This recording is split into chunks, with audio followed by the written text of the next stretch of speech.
Hello, my name is Jordan Gibbs, part of the Script Kiddies team, and I'm just here to go over to what we did to secure your Windows 11 system for the AFA company. Um, and I'd like to thank you for hiring us. But yeah, I want to go over the incident report I made just to fill you guys in on some of the stuff we did for Windows 11. So, first of all, we did this on the 14th of November 2024. Our team name or company name is Script Kiddies. Um, so we were hired by you guys to go into your Windows 11 systems and apply some hardening techniques. And we just want to demonstrate some of the things we did, uh, through our incident report. So first off, for forensics, we detected some malicious attack, and so what we wanted to do is we wanted to find the IP address of the host that gave this attack, um, and it was based on a, sus- a shell shock vulnerability, uh, and we found a file located in this directory. Um, we ended up deleting this file after we found the IP address of the um, of the attacker, just to make sure we don't have any uh, things left on it. But yeah, we found the IP address of the hacker, and we should be able to patch that vulnerability up. Next up is user management. So we found two people on here that were not authorized users of your account system, so we had to remove those.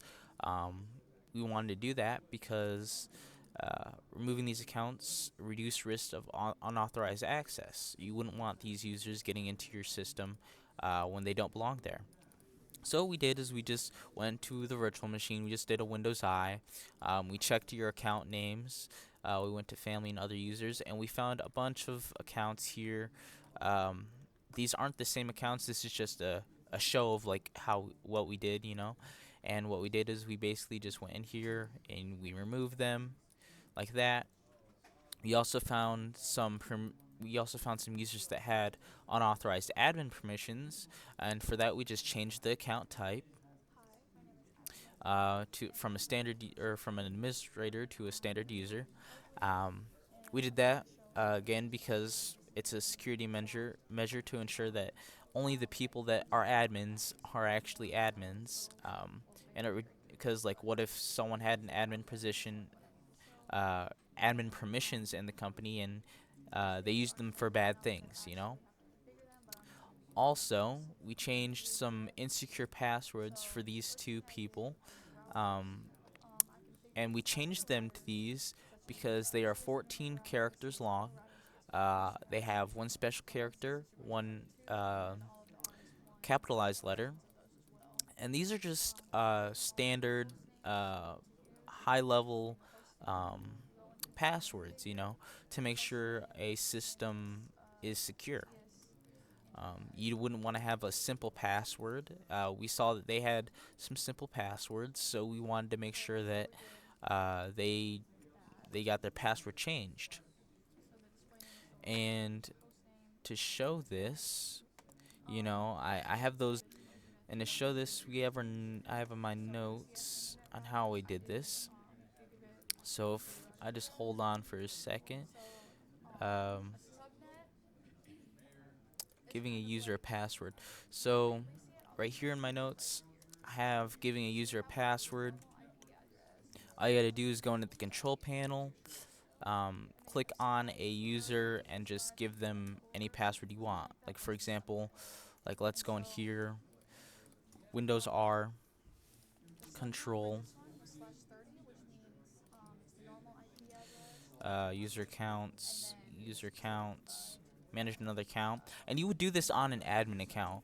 But for example, you would change the password, go in there, change the password, type your new password, and then just change it. Now I'm not going to change that user just because I don't feel like it. But yeah, that's how you do that. Um, and I'll show you why the admin permissions are, or I mean, why the password was changed, and it's updated to enforce a secure password policy. Because if a hacker has easy guesses to a password, they're gonna get into your system easier. I also have your unauthorized or your authorized admins listed, your authorized users here that you gave me. But yeah, I also have a password policy for you guys to go over. You want to make sure that your password uh, is enforced to 5 passwords. Remember, you wouldn't want like a lot of passwords to be remembered. You want to have your password age at 90 days, so that they have to change it every once in a while. You know, your minimum password length is 14 characters. You know, the longer the characters it is, the better. Verse encryption, you don't want your passwords to be able to be uh, reverse encrypted, so like they would be able to see them in hash or like well, passwords are stored in hashes, so you'd want to make sure that they're not reversible, so you can't decode a hash for a hacker, right? So now I think I'd be better go over how to actually get there. So all we did is we went to secpoll.msc, and once you click enter, we went to account policies, password policies, and we changed those. Now this it was just a random thing I did. Uh, these aren't what your actual password policies would be, but you would have these in here basically. So yeah, um, strong password policy is crucial for securing sensitive data. And then we also have an account lockout policy. You wouldn't want a hacker that could just log in an infinite amount of times over a nice period of time. So what we did is we went to your account lockout policy, and we made it 30 minutes for 5 invalid login attempts, and we also made the reset account counter after to be 30 minutes. It says 15 right here, but this is for a testing machine, so it won't reflect what we actually did. An account lockout policy helps to prevent authorized access by limiting login attempts and discouraging brute force attacks. Because if they could continue to attack your uh, or continue to brute force your accounts, then it's just easier for them to get in. Audit policy, audit credential validation, failure. So all we went for there is we went to your local policies, audit policy, and we just made this, or I believe it's one of these. We went in here for, and we just changed the properties to failure, and we applied that. That's all we did for that. For the firewall, um, well, why did we do that? An account credential validation failures helps to detect unauthorized access attempts.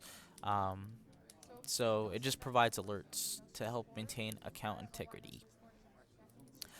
So the next thing we did is a very, very important thing. So we enabled the firewall.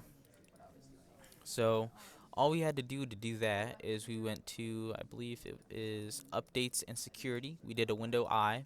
Oh, also we did update this, but we'll get to that later. So Windows security. We went to Windows security. We went to firewall and network protection, and we stored these settings. Like for example, if this will well, it takes a second to load, but all we had to do was turn these things on, but they're not going to load right away because this is a little slow for some reason. But all we did is we turned those things on for the firewall. Oops, that was a little loud, but yeah. Sorry for that loud sound. I turned off desktop audio just now, so you wouldn't be able to hear that anymore. But all we did was we just turned that stuff on, and we did this because it adds a layer of defense for network traffic. Basically, you know, you wouldn't want like for a firewall. That's our like best layer, well, one of the best layers of defense against like anyone trying to attack a network. Services, a few services we did was guest account disabled, FTP service, remote assistance connections, limit local use of password only, do not allow the use of enumeration of SAMS accounts. And I believe we did this by either going into secpol.msc, we went to local policies, security options, and these are just a bunch of services. Like, for example, I believe it's network access. Yes, do not allow the enumeration of SAMS accounts. Um, and and disabling or enabling these services, um, it just improves security, um, by preventing unauthorized access. Some of these services, they have vulnerabilities that could be targeted by different attackers. So we did that for services. Oh, also, I believe there's a guest account one, but I believe that's all the way at the top. Guest account disabled, you wouldn't want a guest being on your system. You just want your normal accounts. Some software we uninstalled: Jellyfin Media Player, Burp Suite, Python 3, Nmap. These are all these are not essential software uh, that was on your system. So um, I have here a list of service. Well, I don't have a bunch of services, but I believe that there's some software on here that oh, here we go. So if we scroll down here, I have a little bit of a checklist that I do. And there should be some software that shouldn't be on here. Like, I go through some of the stuff, right? But like Telnet, Packet Sniffer, Nmap, BitTorrent, there should be Burp Suite on here, but it doesn't look like there is. Wireshark, for example, but Wireshark was actually a server, or was a program that was needed, but some of these other services, I mean software, they weren't really needed, so we took those off. Um, these are a little bit of my notes, but I also have how to remove these. So removing unauthorized programs, Windows R control panel, and you go to programs, and you can uninstall those programs. So let's say let's close that for a second. I can go Windows R control, and that brings me to the control panel. You'll find a lot of settings in here that you can configure that will bring you better security practices. But for example, like if we go into the programs here, this is for a test company. We'll have NCAP, an open TFTP server. You want to remove those. And TeamViewer, you want to remove that too. Some of these things are required, um, and you wouldn't want to really remove them. Uh, but those are just a few of the things that you might want to remove. All you'd have to do is you'd have to go in here and you just right click the program, uninstall, uninstall, and that would get rid of it. Simple as that. Um, Removing unauthorized software and media files enhances security by reducing potential vulnerabilities. Like, let's say, like for example, that TFTP server. We don't know what that is. That could be someone's server installed on here, and they could be accessing the machine somehow. Uh, how? I'm not that sure, but someone you could give access to a machine to someone by installing software. So we need to make sure that any unauthorized software is removed. And for best security practice, we also updated any software that needed to be updated. So we updated Google Chrome, Windows 11, and Notepad++.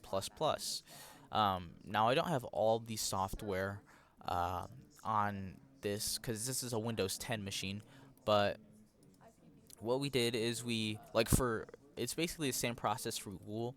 We went to the help and about, and we updated those applications that need to be updated. I don't have Notepad or Windows 11, but for example, it's the same process for Windows, updating Windows, you just go to your Windows update, check available updates, and you download those. Now, sometimes you might need to restart a little bit, but um, these are usually good because they update the latest security patches against unknown threats. Hackers will oftentimes target these applications that are not updated to what they should be, because there's a lot of uh, patches that haven't been, or security vulnerabilities that haven't been patched, and they've been known to the world. And if a hacker gets into your machine using that vulnerability because it's not updated, then that could cause not so good effects for your company. So we also installed Malwarebytes. You just want to make sure you have an antivirus software that ensures your system has a line of defense against viruses or malware. So what Malwarebytes does is it basically searches through your system, looks for any potential um, vulnerabilities, or not vulnerabilities, but insecure files. Um, so like for example, if I ran it, it would look through and find any potentially bad files. Now, what you don't want to do is you don't want to delete like everything it says to do at first, um, because if you delete, like, what if you delete something important? You want to do your research on these files that need to be installed or uninstalled. So after some research, after reviewing what we did miss some things. We missed removing S. Jacobs admin permissions. So we're going to be going back and doing these things. We forgot to turn off remote desktop sharing.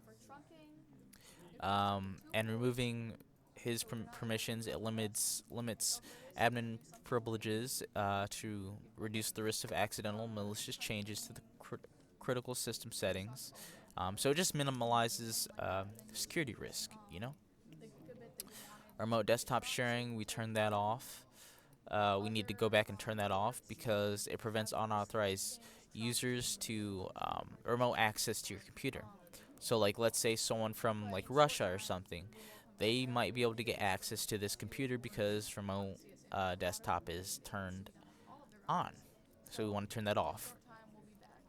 Some things we did that we didn't really get any points for was disabling autoplay, auto credential failure, um, Windows Smart Screen configured to warn or block. And these are all things that are done.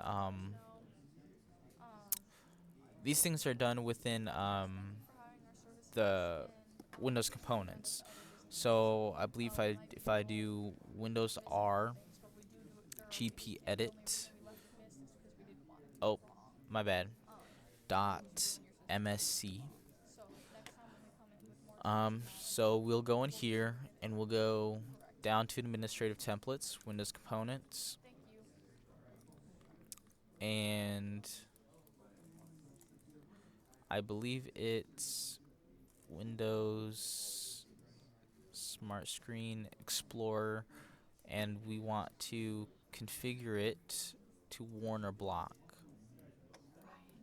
If I could scroll that down.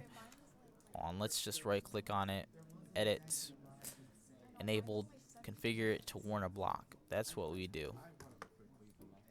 Or that's what we did. But we didn't really find any vulnerabilities with that, so next thing we did is, I think it's RSS feeds. No, that wasn't it. Remote desktop services. Actually, let's go to my notes, because I haven't showed much of that. But if we go into my notes, I have notes on uh, RDP layer set to SSL. So what we got to do is we got to go to remote desktop services, remote desktop hosts, session hosts. Okay, so I was on the right track. So go down there, security, and this thing doesn't want to work with me. But we go to require use of specific security layer, edit that, enabled, and we change this to SSL. That's what we would do. So we'd apply that and be like, okay. And then for autoplay, autoplay is all the way at the top here. Let's see, autoplay policies. Turn off autoplay, we'd want to enable that. So you just right click on it, go to edit, and then enable that. So that's some of the things we did there. Oh, also for remote desktop sharing, how do you do that? Well, you go to Windows I and you go down, I think, for Windows Security, I believe. Hold on. So yeah, looking at my notes here, we go to the control panel, system, remote settings, allow remote assistance connections to this computer, and we'd unclick that box. So I have that demonstrated right here. But what I just did it a faster way. You could really like, hold on. If I close this, if I do a window R, I go to the control panel and I go to the search box. All you got to do is type remote, allow remote access to your computer. You could just click that and uncheck that and apply. Oh, don't allow remote connections. That apply. There we go, and that should disable that. So it's not too difficult to do. Um, and we will be back soon in order to configure the rest of these things. Secure lockout threshold exists. We did that, um, but that didn't give us any points. But why should you disable these things? Prevents malicious software from automatically running when external USB drive is connected. So like if you have a USB connected that has a script on it, it won't automatically run. Auto credential validation failure ensures you can track failed login. It ensures you could track failed login attempts. That was really loud for some reason. I'm gonna turn that down a little. But basically, yeah. So helps to detect unauthorized access or potential hacking attempts. Windows Smart Screen configured to warn or block adds an extra layer of protection by warning you about potentially unsafe files or applications before they run. Secure lockout threshold limits the number of failed login attempts before locking an account. And I did um, this before I ran my script actually, and it warned me about my script that I ran. And what my script does is it basically I ran a script on your guys' system, and that helped me configure the security policies. And Windows Smart Screen, it helped warn or block about that. It warned me, don't you might not want to run the script on your system. But yeah, those are some things we did and went through on your system. So I hope that gives a little bit of clarity on some of the things we did. Once again, I'd like to thank you for the opportunity to do this for your company. And the best reward I could get is if you would reference me to someone else. Once again, thank you for your time, and I hope you have a good day.